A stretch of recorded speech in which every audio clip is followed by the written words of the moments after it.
What's up, guys? I hope you're all doing well. And today we're talking about Christopher Nolan's Memento. The film was his second feature film following, actually, which is the name of the movie. I reviewed this a couple weeks ago.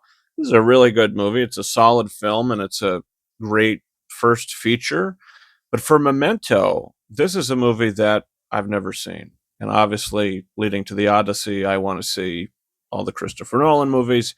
So I'll be able to rank them all. And this movie kind of floored me, kind of stunned me.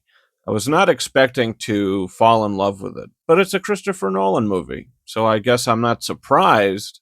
But Memento is the story of a man with short term memory loss, played by Guy Pearce. And he has that because of an incident where his wife was assaulted. And now he has to live with that, but his wife is dead now. And the only thing he has left is the memory of his wife dying. So he's got to get revenge, and he's taken Polaroids and pictures, and he writes little captions so he remembers, and he has tattoos on his body to remember certain things. And as he says in the film, the cops stop helping, so he kind of goes out on his own to do it. And then you got the character played by the head of police from the Bad Guys movies, who's great in those films. And I'm like, who is this guy? And I recognized him. I was like, oh, he's from the Bad Boys movies. He's so good in this movie. You never really know what he's up to, but the way that this movie kind of plays out in a nonlinear fashion. Oppenheimer is a film that's kind of made like this. I mean, you got the black and white stuff. It kind of shows things that happen in different parts of time, but it works so massively well.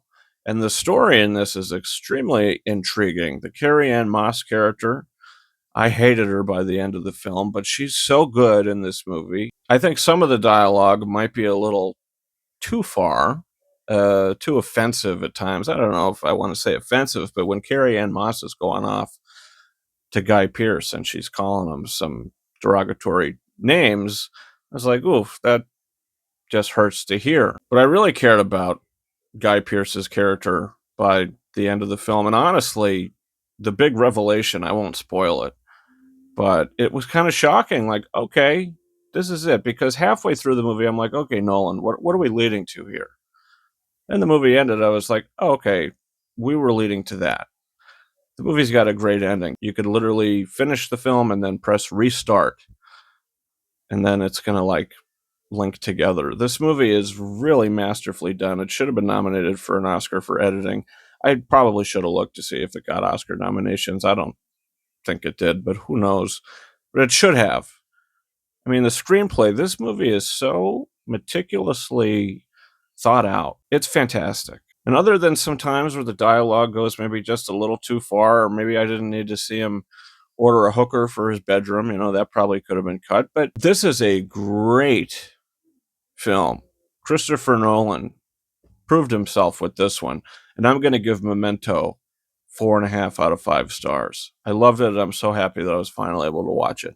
And I'll be checking out Insomnia next. And of course, we'll be talking about the Odyssey when that releases, and Steven Spielberg's next film, which will be my review for Disclosure Day coming tomorrow night. I'm very excited for that. He's my favorite director of all time, and I reviewed all of his films on the channel. I've got a whole Steven Spielberg playlist and a Christopher Nolan playlist that this Memento review will be popped into. And you guys could also hit that subscribe button for a bunch of other big reviews coming in the future, including Toy Story 5 and some anniversaries coming around the corner, including my favorite animated feature film of all time, Disney's The Hunchback of Notre Dame, celebrating its 30th anniversary and celebrating its 20th anniversary, one of the best action-adventure films, Pirates of the Caribbean, Dead Man's Chest. It's a shame that the studio didn't do a re-release for any of these films, or maybe a 4K release, but it'll still be nice to be able to watch them myself and talk about them and celebrate them here. And you guys could also follow me on Twitter and or X at RyanKing72